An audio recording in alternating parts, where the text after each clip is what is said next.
Quand on commence un projet, il faut d'abord bien comprendre et connaître ce qu'on appelle le programme, c'est-à-dire la fonction, ce qu'on doit faire, ce qu'on doit réaliser, ce que le client attend. Et bien entendu, la chose très importante, c'est une bonne compréhension et connaissance du site, de bien comprendre le paysage, le terrain, la nature des sols, la portance et le côté, comment dirais-je, environnemental de ce lieu. Comment ce lieu existe, vit et comment, dans ce lieu, un nouvel élément va venir ou s'insérer ou créer quelque chose de neuf et comment cette relation entre l'existant et le nouveau projet vont venir cohabiter ou dialoguer ensemble.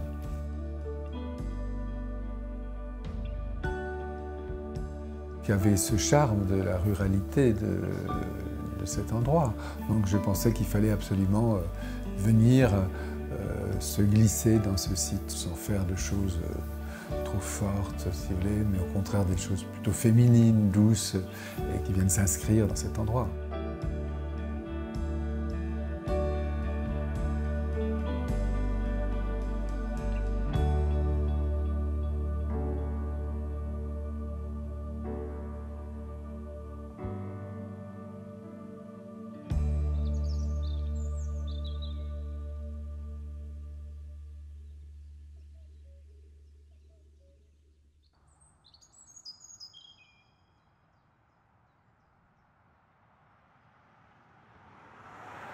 Si vous voulez, c'est un projet qui va desservir la ville de Dieppe à partir de Rouen. Donc c'est un prolongement d'une route qui va amener, disons, la population vers Dieppe. Et nous sommes ici dans cette partie de la Normandie qui est assez comme une forme de jardin aussi, un petit peu douce, avec des méandres, la scie qui tourne, si vous voulez. Et nous avons là une petite vallée, pas trop grande, mais une petite vallée qui doit être franchie. La construction du viaduc de la Scie s'inscrit dans un projet plus global qui consiste à prolonger la route nationale numéro 27 entre l'échangeur de Manéouville jusqu'aux portes de l'agglomération dieppoise. Cette opération comprend plusieurs objectifs, celui de désenclaver le littoral cauchois, améliorer la desserte des installations portuaires, industrielles et commerciales de Dieppe, en assurer le contournement, mais surtout d'assurer une liaison performante et sûre entre la métropole rouennaise et l'agglomération dieppoise.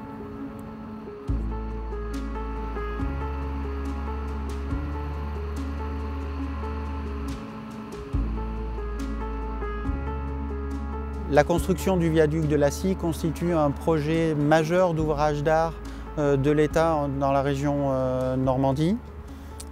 C'est un projet qui a été développé par l'État en interne. Le viaduc de la Scie a mobilisé l'ensemble des services techniques routiers de l'État. L'Adréal Haute-Normandie en tant que maître d'ouvrage de l'opération RN 27 Manéouville-Dieppe, la DIR Nord-Ouest en tant que maître d'œuvre et le réseau scientifique et technique de l'État, notamment le CETRA pour la conception et les calculs de l'ouvrage et le CT Normandie Centre, notamment pour le contrôle des études d'exécution en cours de travaux. Quand il faut franchir une grande vallée comme celle-ci, il y a un grand nombre de solutions possibles. Donc cette première étude doit déterminer quelle est la solution qui offre le meilleur compromis entre esthétique, économie et facilité de construction.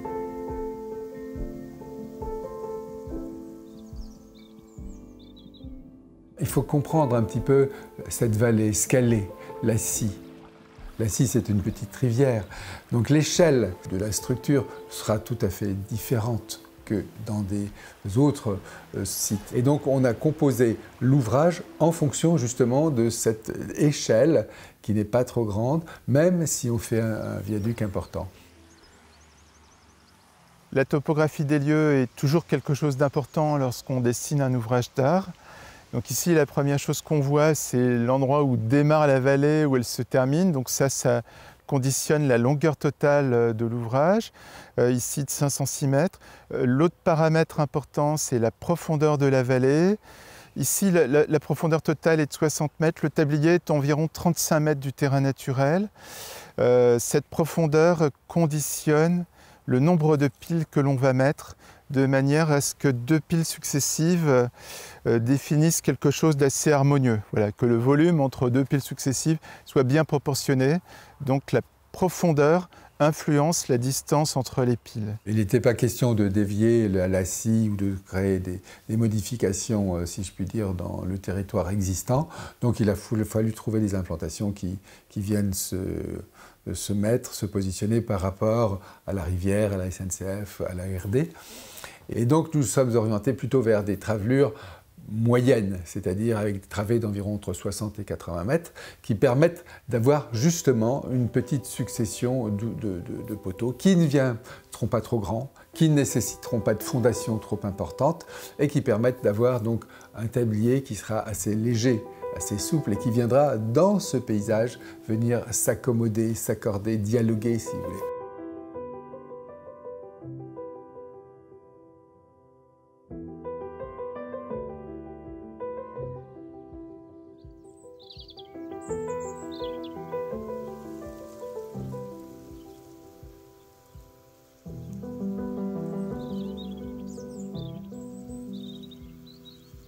Le choix de faire de la hauteur variable pour le tablier est vraiment un choix esthétique. Encore une fois, faire de la hauteur constante aurait été un peu plus facile également pour mettre en place le tablier. C'est clairement un choix esthétique que nous avons fait avec Alain Spielmann, notre architecte, et notre maîtrise d'ouvrage.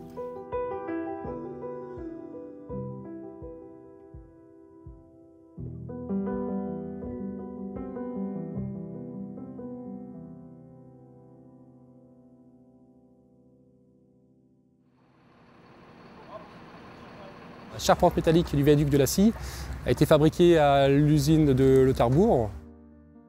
Elle est constituée de 40 éléments. Les éléments de charpente ont été approvisionnés sur le chantier par convoi exceptionnel. Elles étaient d'une longueur variable de 22 à 30 mètres, assemblées sur le site après avoir été posées sur des appuis provisoires.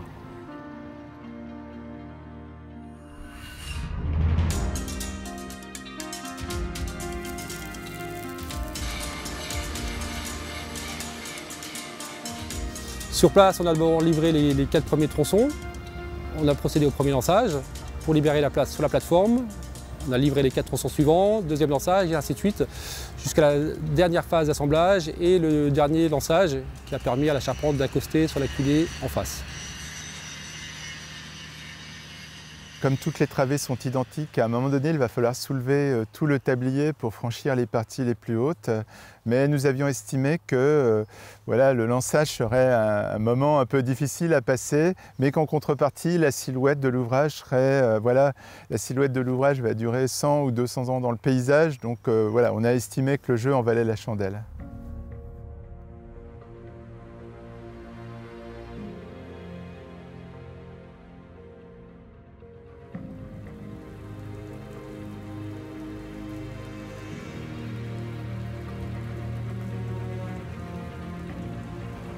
B2. B2 est en place, c'est bon. B3. B3 est en place, c'est bon. B4. On est en place.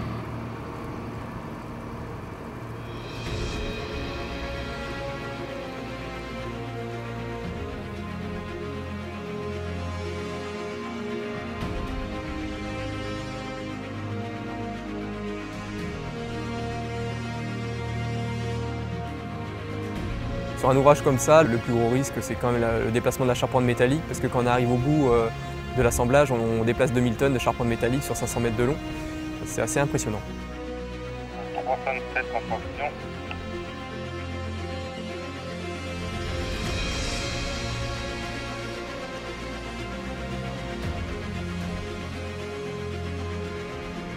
La particularité du lançage est liée à la hauteur variable des poutres. Il faut des efforts assez importants pour faire franchir à la charpente la bosse. Et immédiatement après avoir que la bosse ait franchi les appuis, il faut retenir l'ouvrage, s'il a tendance à être moteur, et éviter qu'il avance de lui-même.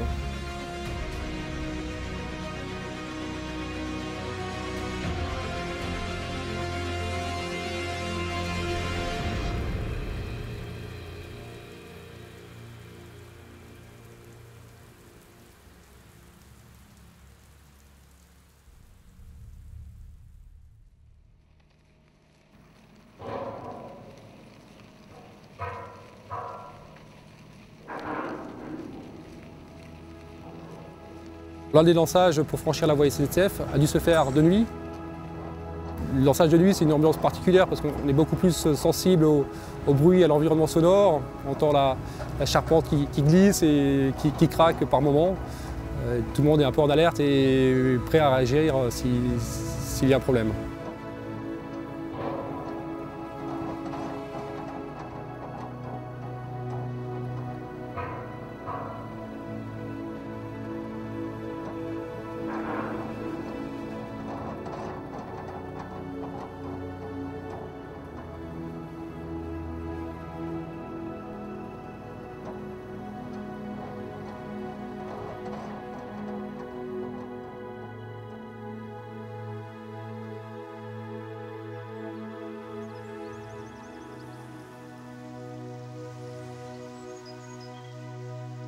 Un pont, c'est toujours une forme d'arc. Et là, ce viaduc reste dans cette écriture, disons, historique, si vous voulez, d'avoir ces hauteurs variables qui montent et qui descendent. On décline, si vous voulez, la courbure sous différentes formes. Le plan, l'élévation, le détail des appuis et la pile qui vient s'élever dans l'espace comme une sorte de fleur de béton qui vient s'ouvrir comme ça pour venir chercher ses appuis et qui donne une certaine grâce et une transparence transversale, si vous voulez, dans l'appui.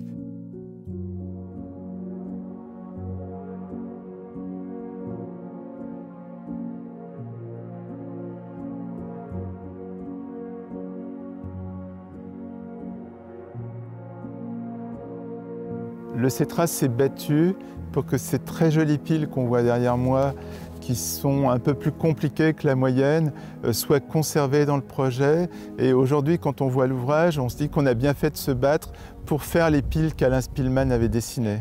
On imagine comment ça va être construit, parce que sinon, ça risque de ne pas du tout être comme on l'a imaginé. Et donc, effectivement, on a à la fois le dessin et à la fois la constructivité de la chose. Donc on est obligé tout de suite de faire quelque chose à la fois qui réponde fonctionnellement et esthétiquement, et en même temps constructivement. Quand on a ouvert les plans de l'ouvrage, le plus gros défi, on a constaté que les piles et surtout les chevettes de l'ouvrage étaient architecturées et donc pas simples à réaliser.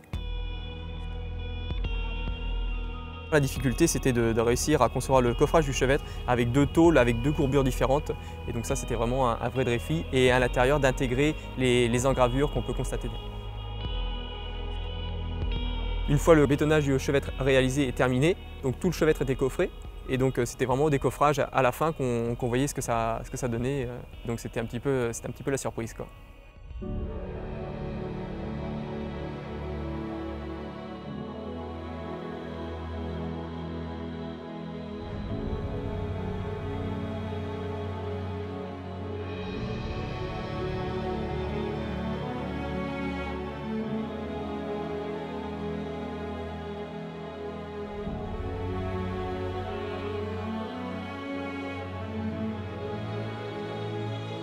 Le tablier du viaduc de la Scie est un tablier mixte, c'est-à-dire constitué d'une charpente métallique et d'un roudi béton. Donc, tout d'abord, une fois que la charpente a été mise en place par lançage, nous avons réalisé les plots de ferraillage qui font 13 mètres de long, 20 tonnes chacun, donc qui ont été réalisés à terre, puis ensuite mis en place sur la charpente métallique à l'aide d'un chariot.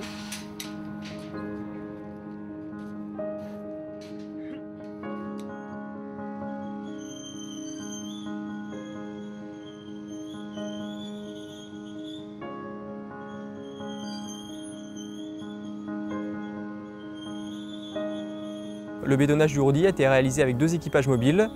Donc dans un premier temps, nous réalisions les plots en milieu de travée et ensuite les plots surappuyés. Donc deux outils coffrants, c'est déjà pour gagner du temps. Et puis pour éviter donc les déplacements, le lié au fait qu'il fallait qu'on fasse une sorte de pianotage sur la réalisation des plots pour ne pas charger une travée avant l'autre, pour équilibrer les charges sur les travées. Donc ce qui permettait des déplacements moins longs pour réaliser les bétonnages. On réalise dans un premier temps les plots en milieu de travée. Parce que la charpente métallique donc, a été construite avec une contreflèche. Donc, le bétonnage et au milieu de travée permettait de réduire cette contreflèche-là. Et donc une rotation se créait au niveau de la charpente métallique sur l'appui. Et ensuite on venait clafeter le tablier en réalisant le bétonnage des plots au droit des piles.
La construction du viaduc de la Scie s'est voulue exemplaire sur le plan environnemental. L'objectif était de démontrer que l'on pouvait construire un viaduc au cœur d'une vallée dans lequel s'inscrivaient des enjeux environnementaux et que l'on pouvait réaliser ce type d'ouvrage en ayant le moindre impact environnemental et surtout prouver qu'une fois que la construction était achevée, le milieu naturel retrouvait tous ses droits. Le point le plus important dans la prise en compte de l'environnement, c'était lors des constructions des différentes pistes d'accès, de ne pas polluer les deux cours d'eau. Par rapport à l'autorisation de la loi sur l'eau, était vraiment de contrôler tous les rejets qui se faisaient dans ces cours d'eau-là. Donc on était interdit de rejeter sur le ruisseau Saint-Ribert. Par contre, on était autorisé à rejeter dans la Scie, moyennant le traitement des eaux dans les avant-rejets. L'ensemble des pistes et des plateformes de chantier ont été étanchées, donc réalisation d'une piste en matériaux traités, émulsion de bitume et ensuite des fossés périphériques ont été réalisés en bâches étanches. Et donc ensuite, au point bas, on récupérait toutes les eaux qui passaient dans des bassins de décantation et ensuite étaient rejetées après filtration dans le milieu naturel, dans les cours d'eau. Nous réalisions directement les prélèvements en amont, en aval du chantier et les prélèvements étaient déposés ensuite au laboratoire qui fournissait les résultats d'analyse sous une semaine. Quelle que soit la période de l'année et la pluviométrie du chantier, il n'y avait pas d'impact sur la clarté de l'eau.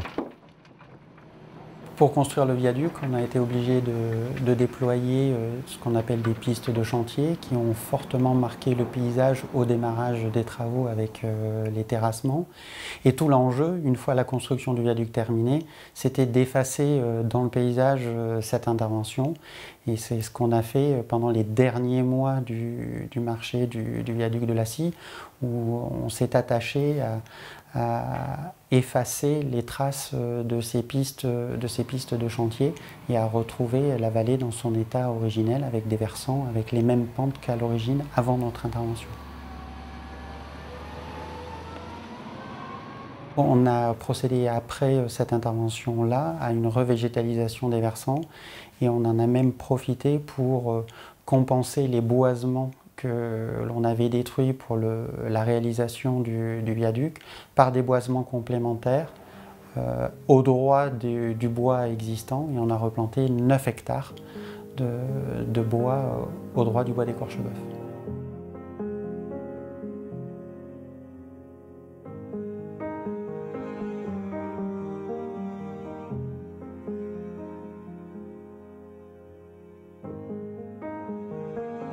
Le viaduc de la Scie est un bel ouvrage, bien intégré dans son environnement, dans son paysage, disons. Et j'en suis fier. J'en suis fier par ce fait et par le travail d'équipe qu'il y a pu avoir de différents métiers. L'environnement, le bétonnier, le métallier, le bureau d'études, le maître d'œuvre. C'était vraiment un travail d'équipe. Sur un ouvrage technique comme celui-ci, effectivement, les problèmes techniques rencontrés par l'entreprise sont également ceux de la maîtrise d'œuvre. Donc il y avait vraiment une collaboration entre les deux parties pour trouver les meilleures solutions et avoir la meilleure approche pour réaliser l'ouvrage. On a des objectifs certes différents, mais on travaille sur le même ouvrage et dans le même but, de rendre un ouvrage qui satisfasse aux exigences du marché et aux clauses techniques. Donc je pense que dans ce sens-là, le fait d'être aussi en permanence sur le chantier crée des liens qui nous permettent d'avancer ensemble dans le même sens. Le dialogue ça a été fait très bien avec Daniel de Mathéis. Donc ça a été très fructueux et très ouvert. Et disons, on avait une démarche tout à fait commune, oui, et après il sort ce qui sort du projet. Ouais, on se dit qu'on a bien bossé. On se dit qu'on a bien bossé, c'était vrai que c'était un vrai défi. Je me souviens du premier jour où on est arrivé sur le chantier avec le chef de chantier, on s'est dit bon c'est là qu'on va construire un ouvrage. Et 2 ans et demi après on repart, il y a un ouvrage qui est plutôt bien réussi et qui satisfait tout le monde. Donc ouais, effectivement c'est une grande fierté. Ouais. J'ai rarement entendu de critiques sur la réalisation et l'esthétique du viaduc, donc ça participe un peu au plaisir d'avoir été de l'aventure.